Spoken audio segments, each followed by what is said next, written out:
quiero que se vayan a ir sin en que sea un pensamiento corto de la palabra del Señor. Perdón, los que andan Biblia, pueden abrir su Biblia en el libro del profeta Daniel. Es en el Antiguo Testamento, está en la sección allí donde habla de los profetas mayores, después de Isaías, es Jeremías, Lamentaciones, Ezequiel, y ahí va a encontrar también el libro de Daniel.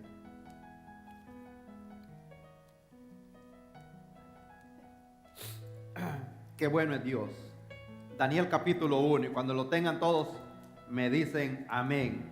Y si no lo he encontrado me dice que espere. Yo lo espero para que todos podamos leer juntos la palabra del Señor, lo que Dios quiere decirnos. Yo sé que Dios va a tener una palabra para todos acá. Aquí tenemos los muchachos adolescentes también. Por el momento pues no tenemos a alguien que trabaje con ellos. Nosotros hemos trabajado con jóvenes antes, gracias a Dios, pero el trabajo a veces se multiplica y estamos orando para que Dios levante a alguien, toque a alguien para que pueda trabajar también con los adolescentes. Daniel capítulo 1, leemos la palabra en el nombre del Padre, del Hijo y del Espíritu Santo, el Dios Trino que nos ha redimido. Dice la Biblia en el capítulo 1 que en el año tercero del reinado de Joacim, rey de Judá, vino Nabucodonosor, rey de Babilonia, a Jerusalén y la sitió. La sitió significa que la rodeó para tomársela. Versículo 2 dice: y el Señor entregó en sus manos a Joacim, rey de Judá, y parte de los utensilios de la casa de Dios, y los trajo a la tierra de Sinar, a la casa de su Dios, y colocó los utensilios de la casa del tesoro de su Dios. Y dijo el rey a Aspenaz, jefe de los eunucos, que trajese de los hijos de Israel, del linaje real de los príncipes, muchachos en quienes no hubiese tacha alguna, de buen parecer, enseñados en toda sabiduría, sabios en ciencia y de buen entendimiento, e idóneos para estar en el palacio del rey, y que les enseñase las letras y la lengua de los caldeos. Y les señaló el rey la ración para cada día de la provisión de la comida del rey y del vino que él bebía, y que les criase 3 años para que al fin de ellos se presentasen delante del rey. Entre estos estaban Daniel, Ananías, Misael, Azarías, de los hijos de Judá. A estos el jefe de los eunucos puso nombres. Puso a Daniel Belsasar, a Ananías Sadrach, a Misael Mesac y a Azarías Abednego. Voy a hacer una pausa ahí, porque esos nombres son nombres de dioses paganos que tenían allá en Babilonia. Entonces les cambiaron el nombre conforme a los dioses que ellos tenían ahí. Ahora, como último versículo, estamos hablando ahí de 4 muchachos, pero dentro de esos 4, en el versículo 8 dice: y Daniel propuso en su corazón no contaminarse con la porción de la comida del rey, ni con el vino que él bebía. Pidió por tanto al jefe de los eunucos que no se le obligase a contaminarse. Y puso Dios a Daniel en gracia, en buena voluntad con el jefe de los eunucos. Y dijo el jefe de los eunucos a Daniel: temo a mi señor el rey, que señaló vuestra comida y vuestra bebida, pues luego que él vea vuestros rostros más pálidos que los de los muchachos que son semejantes a vosotros, condenaréis para con el rey mi cabeza. Entonces dijo Daniel a Melsar, el que estaba puesto por el jefe de los eunucos sobre Daniel, Ananías, Misael y Azarías: te ruego que hagas la prueba con tu siervo por 10 días y nos den legumbres a comer y agua para beber. Compara luego nuestros rostros con los rostros de los muchachos que comen de la ración de la comida del rey, y haz después con tus siervos según veas. Hasta ahí voy a llegar, porque continúa la historia, pero es muy larga. Pero el versículo clave es el 8, y Daniel propuso en su corazón no contaminarse con la porción de la comida del rey, ni con el vino que él bebía. Pidió por tanto al jefe de los eunucos que no se le obligase a contaminarse. Vamos a orar. Gloria a Dios. Qué bueno es Dios. Te adoramos, Señor, en esta tarde. Yo sé que usted tiene planes grandes, Señor, para nosotros en este día, Señor, que aunque sea la introducción de esta predicación vamos a hacer, Padre eterno, pero yo creo, Señor, que usted nos va a hablar de una manera especial en este día, Señor. Usted tiene cosas grandes y maravillosas para nosotros y para esta iglesia. Le ruego, Señor, por los jóvenes aquí dentro de la iglesia, Señor, por los adultos, Padre eterno, por los niños, por cada uno de los que estamos aquí en este lugar, oh mi Dios, que podamos entender el propósito de Dios en la vida de cada uno de nosotros, Señor. En el nombre de Cristo Jesús oramos. Amén. Amén. Gloria a Dios. Puede tomar asiento.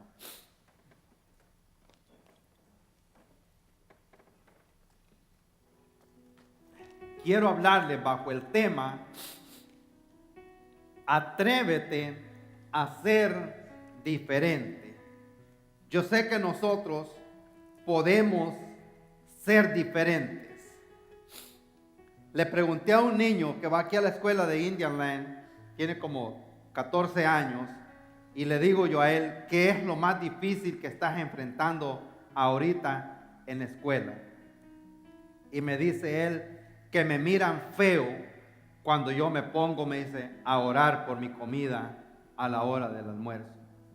¿Y qué has hecho? Le digo, bueno, yo oro, me dice, antes de comer, me dice, diga lo que diga la gente, me dice, yo voy a orar porque yo tengo, me dice, que dar gracias antes de comer.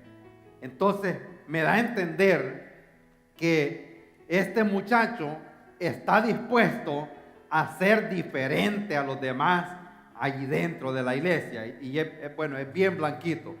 Entonces es de aquí, pero siente aquella presión de los demás muchachos que a él como que lo ven raro porque él está orando antes de comer, y él dice que siente como un desprecio, siente que lo ven distinto. Pero yo creo que con la ayuda del Señor, nosotros, no solo los jóvenes, sino también los adultos, podemos ser diferentes, y tantito nosotros damos un paso de fe como ese paso que estaba dando el profeta Daniel.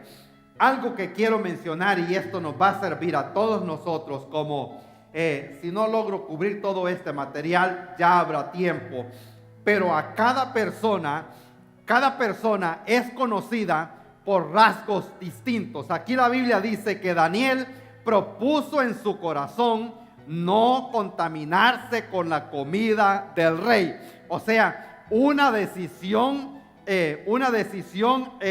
¿cómo le pudiéramos llamar? Fuerte. Estaba él decidido que no se iba a comer la comida del rey, porque ahí venía lo que era la carne, ahí venía lo que era el vino. No precisamente porque le podía hacer daño, sino que él sabía que esa carne que venía en ese plato, antes esos animales habían sido ofrecidos en sacrificio a esos dioses, de los cuales les habían asignado nombres a ellos también. Entonces había sido algo que había sido ofrecido en sacrificio a los dioses paganos, y por tanto él no se lo podía comer. Ahora, en cuanto al vino, ya vamos a hablar un poquito más adelante, pero cada persona, vemos que una persona se conoce por distintas características en la vida. La gente se deja conocer por su carácter, por lo que es, ¿verdad? Alguien dice, ¿verdad? ¿Conoce usted al hermano X, verdad? No voy a mencionar el nombre. O sí, dice, ¿verdad? Es una persona de carácter. ¿Y qué quiere decir la persona de carácter? No, pues una persona que es de palabra. Cuando dice, voy a llegar a cierta hora a un lugar, ahí está. Y si no va a llegar, llama por teléfono. Entonces una persona que es de palabra, por decir así, la gente se conoce por su carácter. Entonces hay otro que se conoce por su carácter porque siempre llega tarde, no importando, ¿verdad?, a dónde ha quedado de llegar. Entonces la gente se conoce por su carácter, se conoce también por su conducta, lo que es, cómo se conduce. Ya sabe la persona, ¿verdad?, la conducta de la persona. Es conocido por su carácter, es conocido por su conducta, es conocido también por su conversación, lo que la persona dice. Posiblemente en su trabajo usted conoce gente, ¿verdad?, que no puede decir una oración de unas 10 palabras sin meterle unas 2 o 3 malas palabras entre medio. Ya se conoce esa persona por lo que hace, por su conversación, por lo que dice. Entonces, es conocido por lo que hace, o por lo que dice. Es conocido también por lo que cree, el credo de la persona. Allá donde nosotros, cuando yo trabajaba junto con David, estaba un hermano que se llama Jerry, y él me dice, aquí donde estoy trabajando, me dice, tengo la versión hispana de Jerry, me dice. ¿Y eso cómo es? Le digo yo, se parece con Jerry. Y me dice, no, me dice, se la pasa todito el día, me dice, hablando del Señor Jesucristo, me dice. Y eso es bueno, se conoce, ¿verdad?, una persona, ¿verdad?, de que me preguntan a mí por este hombre, le digo, es un hombre que ama al Señor. Él todo el día se la pasa hablando del Señor Jesucristo. Entonces es conocido por lo que cree, sabe que cree en el Señor. Es conocido también por su generosidad. ¿Cómo es de generoso? Usted conoce quizás gente, o posiblemente usted, gente que es capaz de quitarse la camisa, ¿verdad?, y dársela a alguien. Yo recuerdo, y siempre a mi esposa hasta sabe el nombre, aunque ella no los conoce, pero yo me acuerdo de un hermano allá que era el papá de un compañero en la escuela, y yo lo recuerdo a él por su generosidad y por su cantidad de dinero que tenía también. Dios lo había bendecido de una manera sobrenatural, pero en aquellos tiempos que quién le daba raya a una persona o sacar su carro del año allá en los montes, ¿verdad?, donde habían como tres camiones nada más y nadie tenía.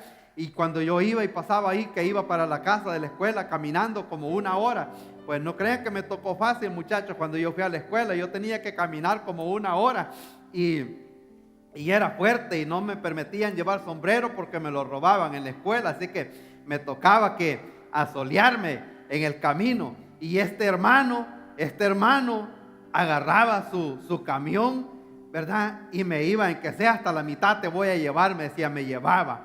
Un día llegué donde ellos, ¿verdad?, ya entonces yo ya estaba ya en high school, un poquito más mayor, y me dice la esposa, fíjate que he comprado todo este montón de comida, me dice, y la quiero ir a repartir al hospital, ¿crees que tú me ayudas?, me dice. Y le digo, claro que sí, y nos vamos. Yo voy a ir llegando a los cuartos donde están las hembras, me dice, y va llegando donde están los hombres. Y ahí pues yo no sabía exactamente qué era todo aquello, ¿verdad? Pero después me di cuenta que era una persona que eran bien generosos, dadivosos, y Dios los había bendecido grandemente, gracias a Dios.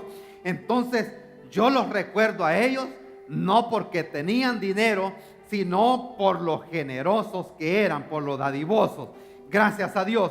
Entonces Daniel aquí lo estamos viendo nosotros, que se da a conocer en aquel lugar por su carácter, por su corazón. Él propone en su corazón, no importando lo que iba a pasar, pero él hace aquella decisión y dice, yo no me voy a contaminar con la comida del rey, no importando lo que pase. Cuando están allí, acaban de ser llevados, según la historia, tal vez después tenemos tiempo de desglosar un poco más esto. Daniel es un libro profético, tiene mucha profecía, va mano a mano con el libro de Apocalipsis también, pero no vamos a entrar en eso, lo vamos a ir a lo práctico que nos aplica a nosotros hoy en día. De tanta gente que llega a Babilonia, escogen 4 muchachos. ¿Y sabe por qué? Es que el diablo siempre está persiguiendo a los hijos de los cristianos,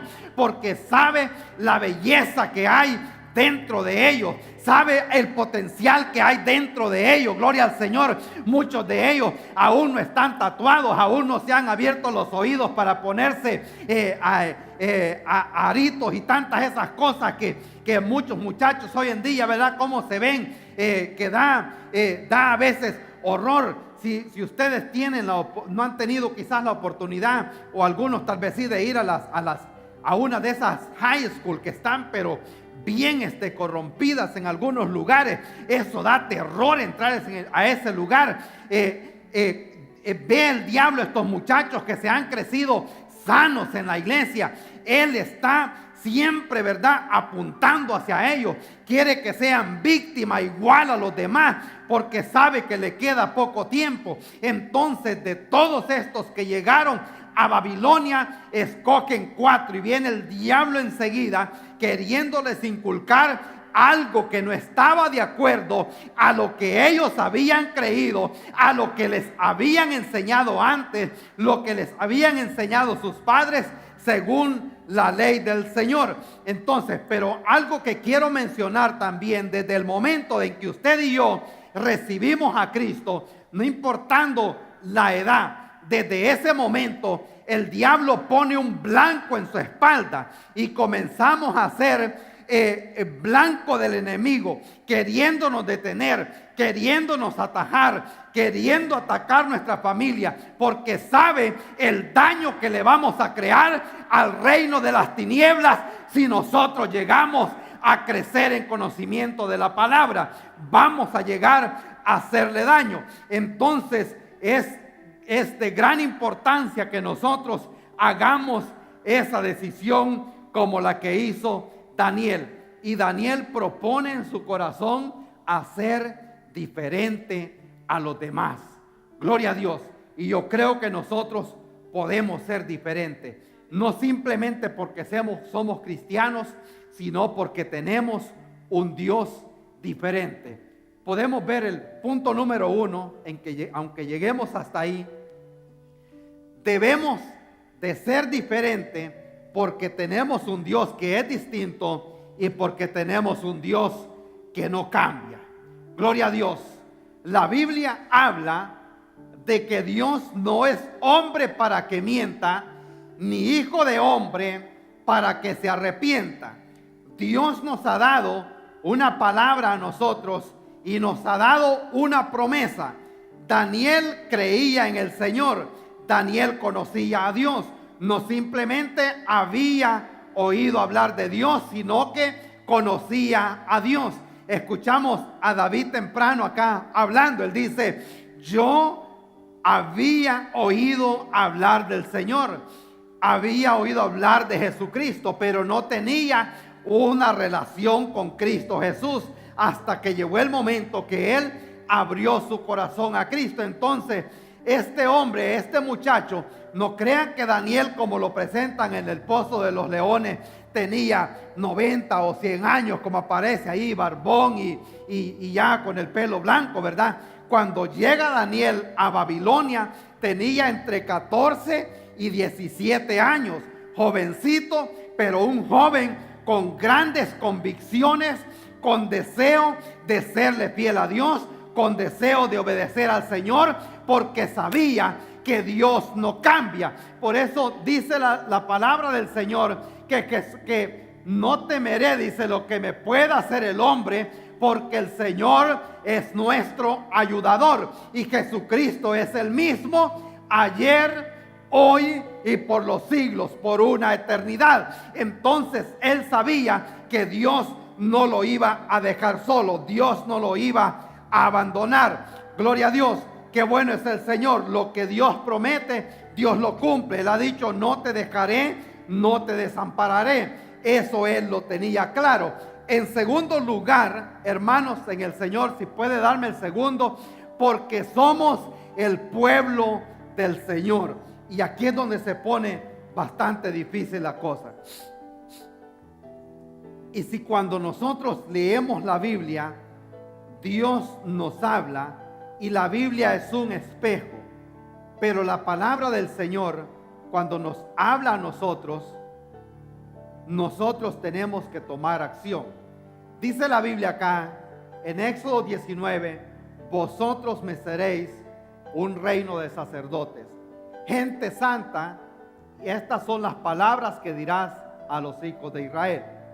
Luego les dice más adelante, porque tú eres pueblo santo para Jehová, tu Dios. Jehová tu Dios te ha escogido para hacerle pueblo especial, más que todos los pueblos que están sobre la tierra. Gloria a Dios. Qué bueno es el Señor. Hay una cita que no la tengo ahí, pero yo la voy a leer acá. Y si está tomando notas, anótelo, está en Levíticos, capítulo 10 y versículo 8.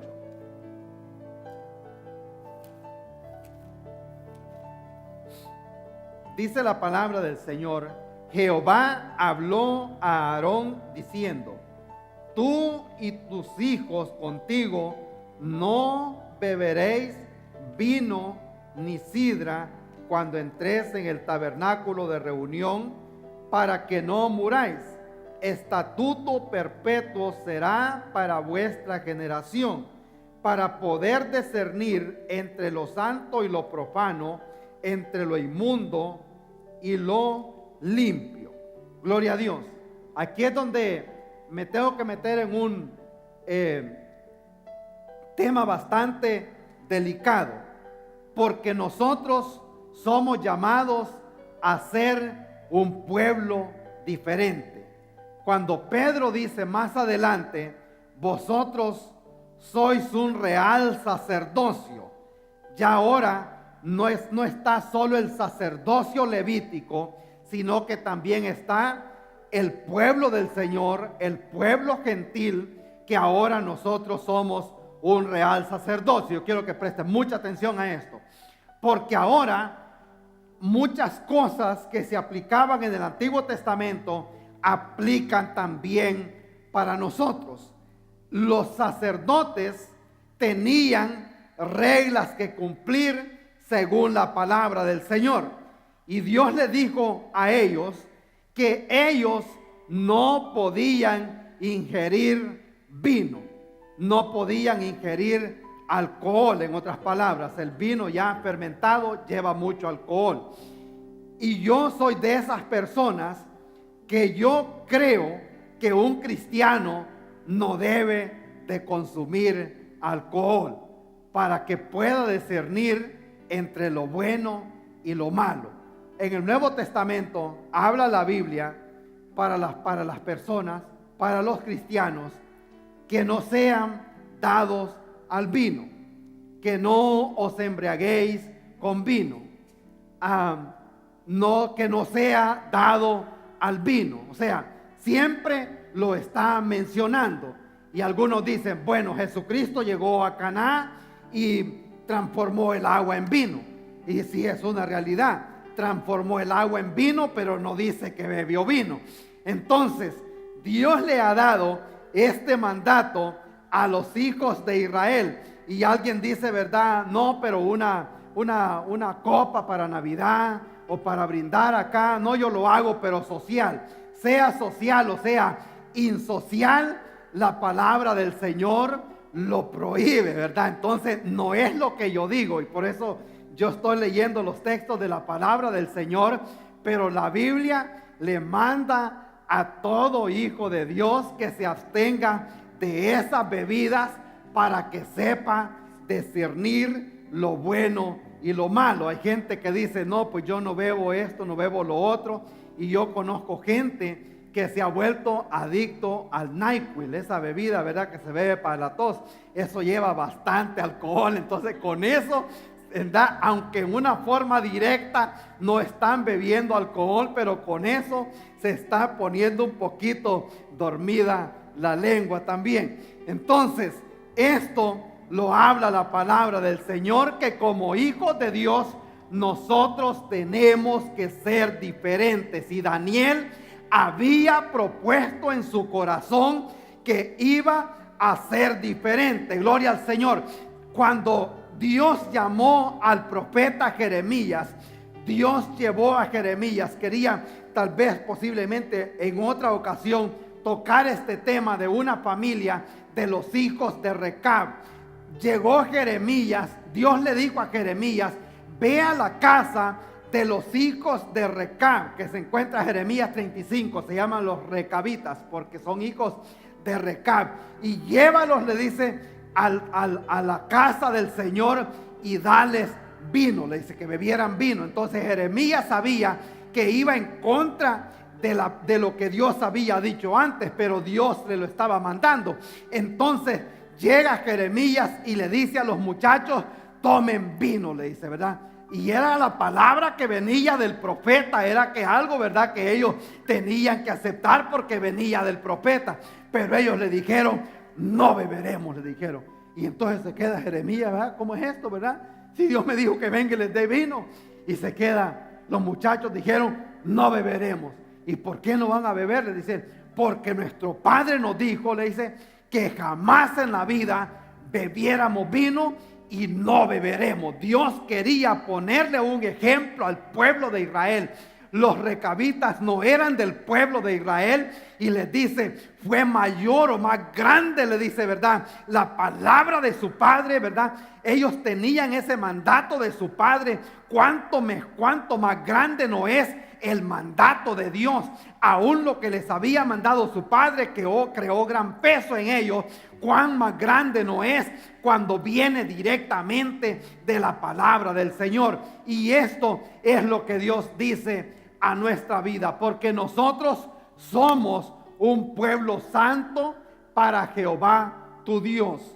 Santo no quiere decir que somos un santo o una estatua o alguien, ¿verdad?, que camina así rectecito, ¿verdad?, que no toca nada, sino que es algo que es separado, apartado para algo. Eso es lo que significa la palabra santo, que desde el día que Dios lo llamó, ya usted es un santo, que ya Dios lo ha separado. Luego viene lo que es el proceso de la santificación que la persona puede alcanzar a medida comienza a entender la palabra del Señor. Y es muy común hoy en día escuchar, ¿verdad?, y decir: yo soy cristiano, yo voy a la iglesia. Pero nosotros tenemos que entender que solo porque se dice ser cristiano o porque dice que va a la iglesia, eso no convierte a una persona en un cristiano. Dijo un muchacho aquí una vez, ¿verdad? Ya porque estoy en el garaje, dice, no me convierte en un carro. Entonces, sino que sigue siendo persona. Entonces, solo porque está dentro de la iglesia no quiere decir que ya es un cristiano. Un cristiano se conoce por los frutos, por la convicción que hay dentro de esa persona. Gloria a Dios. Pero Dios nos ha llamado a nosotros a ser un pueblo diferente. Yo sé que solo con convicciones en la palabra del Señor es que nosotros podemos llegar a ser diferente. Convicciones, no opiniones. Hay gente que tiene muchas opiniones, y eso yo se los digo a muchos. Opiniones hay muchas, pero convicciones son pocas. Necesitamos nosotros ser un pueblo diferente, un pueblo con convicciones basadas en la palabra del Señor. Una idea es algo que un hombre sostiene. Una convicción es algo que lo sostiene a él. ¿Se entiende, verdad? Una idea, cualquiera tiene una idea o una opinión de algo, lo que el hombre sostiene. Yo opino esto acerca de esto, pero eso de repente se prueba lo contrario, mi opinión ya quedó, ya se cayó. Ahora, una convicción es algo que lo sostiene a él, y es una convicción basada en la palabra del Señor. Cuando apedrearon a aquel hombre llamado Esteban, él tenía convicción, no importando cuánto desprecio sintiera, cuánto desprecio tuviera a causa de las personas que estaban queriendo detener la obra del Señor, queriendo detener la iglesia, él tenía convicciones plenas, y por eso es que él sabía que Dios lo iba a salvar. Cuando él está siendo apedreado, de repente dice que vio que los cielos se abrieron y pudo contemplar la gloria del Señor. Yo veo, dijo él, los cielos abiertos y al Hijo de Dios sentado a la diestra del Padre. Gloria al Señor. ¿Por qué lo logró? Porque tenía convicciones. Daniel, de la misma manera, Daniel, Dios lo defendió hasta el último momento, porque no simplemente tenía una idea, sino que tenía una convicción de que Dios lo iba a rescatar, no simplemente del horno, sino también del pozo donde estaban los leones, porque había creído en el Señor. Gente con convicción, eso es lo que Dios necesita hoy en día. Gente no simplemente, ¿verdad?, con una idea, con una teoría, sino con convicciones basadas en la palabra del Señor. Gloria a Dios, qué bueno es Dios. Daniel, dice la Biblia, propuso en su corazón. Y ya yo con esto voy a ir terminando. Propuso en su corazón. El corazón de una persona debe de ser guardado. Dice la Biblia que sobre toda cosa guardada, guarda tu corazón, porque de él mana la vida. Guardar aquí en la Biblia significa velar, proteger. Sobre toda cosa guardada, en otras palabras, sobre todo lo que guarda. Yo sé que nosotros guardamos muchas cosas. Aquellas personas que ya tienen su tarjeta verde, ¿verdad?, la Green Card, o compró un safe, ¿verdad?, una caja fuerte, y la guarda bien porque sabe lo que le ha costado. Otros guardan su partida de nacimiento, su pasaporte, ¿verdad? Otros guardan bien, ¿verdad?, los dólares allí debajo de la almohada para que nadie vaya a entrar en la noche, ¿verdad? Los tienen que mover, ¿verdad?, debajo de los matres, o sea, y está bueno que lo guarde. Pero la Biblia dice que sobre todo lo que nosotros guardamos, guarda tu corazón, porque de él mana la vida. Mana significa alimento, viene del maná. Entonces, mana viene de alimento, viene de alimentar algo. Entonces, el corazón es el que alimenta nuestra vida. Cuando el corazón se detiene, ahí se terminó todo. Entonces, del corazón es donde salen los malos pensamientos, el adulterio, la ira, el enojo, la envidia. Todo se forma allí en el corazón, y luego viene a lo que es la acción.